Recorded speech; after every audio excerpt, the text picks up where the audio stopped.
जय श्री कृष्ण भक्तों, श्रीमद् भगवद गीता अध्याय 4 श्लोक 38। नहीं ज्ञानेन सदृशं पवित्रमिह विद्यते तत्स्वयं योग संसिद्धः कालेनात्मनि विन्दति। भगवान कृष्ण अर्जुन से कहते हैं कि तत्व ज्ञान के समान पवित्र करने वाला कोई दूसरा उपाय इस संसार में, इस मनुष्य लोक में नहीं है। अर्थात परमात्म तत्व का ज्ञान होना पवित्रता प्राप्ति का सर्वश्रेष्ठ साधन है।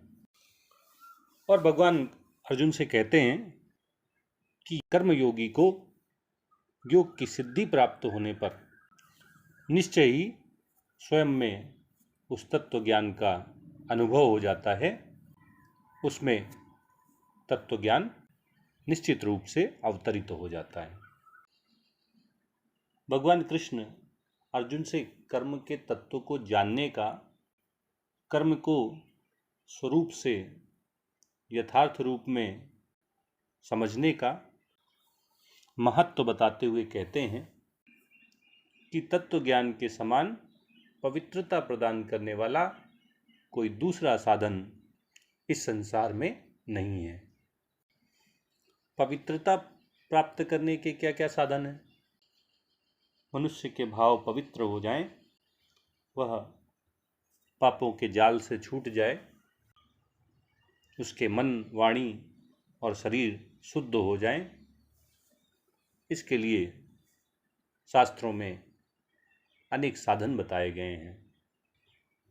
इनमें यज्ञ करना, दान देना, तपस्या करना, व्रत करना, तीर्थ यात्रा करना और गुरुओं के पास जाना आदि साधन शास्त्रों ने बताए हैं।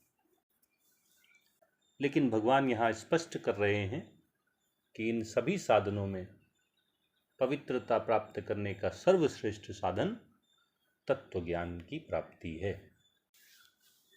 तत्व ज्ञान की प्राप्ति होने पर, कर्म के तत्व का ज्ञान होने पर, परमात्म तत्व को जान लेने पर मनुष्य पूर्णतया पवित्र हो जाता है और जिसके फलस्वरूप उसे भगवत प्राप्ति हो जाती है।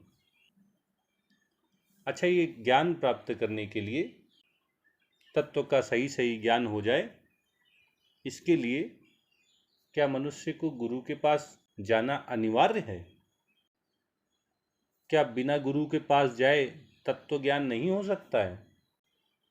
इस शंका का समाधान करने के लिए, इस संशय को मिटाने के लिए ही भगवान अर्जुन से कहते हैं कि जब मनुष्य कर्म योग का अभ्यास करते हुए योग में सिद्धि प्राप्त कर लेता है, वह समता रूपी योग में भली भांति स्थित हो जाता है, समाधिस्थ हो जाता है, वह सुख दुख, हानि लाभ, मान अपमान की प्राप्ति होने पर विचलित नहीं होता है, उसमें कोई राग या द्वेष उत्पन्न नहीं होते हैं, उसमें हर्ष या ग्लानि नहीं पैदा होती है।